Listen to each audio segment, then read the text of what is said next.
E aí, Letícia, eu já pego essa última declaração do presidente Lula e já emendo também com a sua coluna, em que você fala de um climão, uma irritação do governador de São Paulo, Tarcísio de Freitas, com Gilberto Kassab, por causa de uma declaração que o Kassab deu aqui, falando que o Tarcísio de Freitas estava sendo submisso, que gratidão era uma coisa, submissão era outra, em relação ao ex-presidente Bolsonaro. E o presidente Lula, como se vê nessa entrevista de hoje, precisa de um palanque em São Paulo. Ele está tentando montar um palanque em São Paulo. Com o Kassab ali estremecido, digamos assim, com o Tarcísio, será que ele consegue um apoio de Kassab também em São Paulo? É complicado por causa da questão nacional, né? O Kassab fez aquele movimento recentemente de filiar o Caiado no PSD, e aí, por ocasião disso, ele lançou, podemos dizer assim, a trinca de ouro dele, que são 3 governadores, Caiado, Ratinho, Eduardo Leite, que podem ser eventuais candidatos à presidência da República, mas também pode ninguém ser, e aí todo mundo concorrer ao Senado. E nessa entrevista para o UOL, que fazemos boas entrevistas no UOL, o Kassab deu essa frase falando que Tarcísio, a relação do Tarcísio com a família Bolsonaro, ela não pode ser de submissão, ela tem que ser de lealdade, mas não pode ser submissão. E essa palavra caiu muito mal lá, o entorno do Tarcísio ficou super irritado, o governador ficou irritado. Mas o Kassab continua sendo secretário do Tarcísio, o vice do Tarcísio é do PSD, talvez fique, talvez saia do partido, mas é uma pessoa que o governador gosta muito, que é o Felício Ramute. Ele gosta muito, é um dos personagens cotados por ele para ser o vice dele agora na reeleição.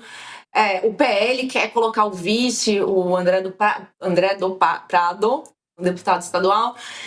Então, assim, existe uma disputa ali pelo palanque uma disputa pelo palanque do Tarcísio, porque o Tarcísio é um nome forte no estado de São Paulo e todo mundo no universo político, até agora, pelo menos, tem uma leitura de que o Tarcísio tem grandes chances de ser reeleito em outubro.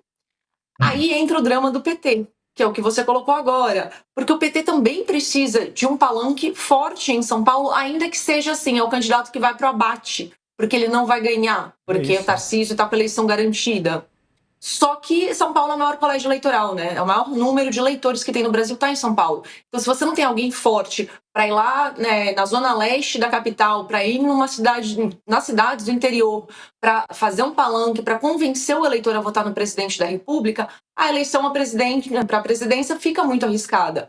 O Kassab chegando com essa trinca de ouro, ele também bagunça esse cenário tudo, porque você olha para São Paulo e fala, tá, então o Tarcísio vai estar com o Flávio Bolsonaro, não sabemos ainda quem vai ser o vice dele, aí o Kassab não vai estar com o Flávio Bolsonaro, isso é a única coisa que sabemos nesse desenho todo.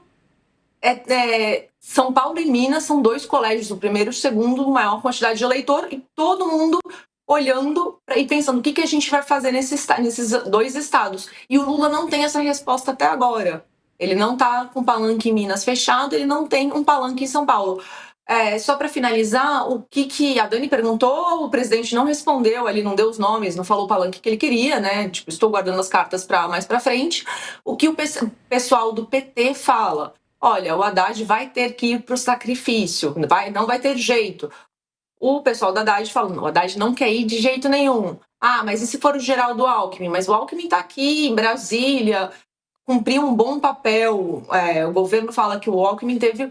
Assim, sempre se mostrou uma pessoa muito leal ao Lula desde o primeiro momento, mas que também teve um papel muito importante na negociação do tarifaço, porque o Alckmin é ministro também, né, de desenvolvimento e indústria. Teve um papel muito importante na negociação com o PIB, com São Paulo, com o agro em São Paulo, para acalmar os ânimos, para achar uma solução para o empresariado brasileiro durante o tarifaço do Donald Trump no ano passado. Então, são muitas cartas na mesa. E a gente ainda não tem noção ainda não sabemos, não tem nada definido sobre esses palanques. Até abril a gente vai ter as respostas, ou pelo menos boa parte delas, porque quem tiver em cargo eletivo e for concorrer a outro cargo vai ter que sair do cargo. Então, algumas movimentações muito importantes no comecinho de abril a gente já vai estar vendo, Mauro. A gente vai fazer mais um intervalo rapidinho para você que está na TV a cabo. Rapidinho a gente volta. Seguindo a nossa conversa aqui, Couto, diga lá. A única coisa certa de tudo isso que a Letícia falou é que o Kassab não vai mais ser vice do Tarcísio, que esse era o plano principal. Ele queria ser vice agora, em 2030, quando o Tarcísio deve ser candidato a presidente, e ele ser candidato a governador. Esse era o grande plano da vida do Kassab.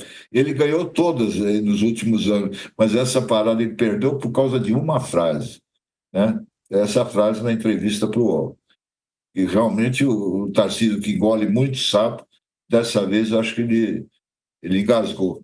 Tá?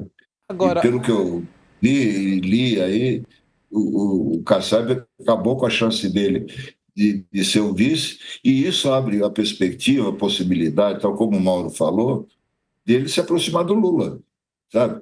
Porque político é assim, não deu certo aqui, eu vou ali, né? Então pode ser um fato bom. Couto,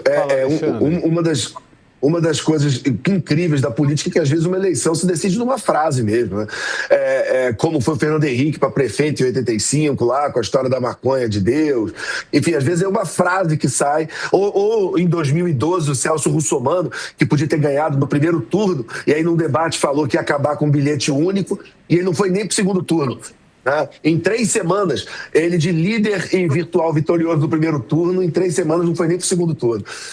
Então, isso às vezes lembra um pouco futebol, né? Às vezes você acha que o jogo está decidido e toma um gol aos 44 do segundo tempo, né?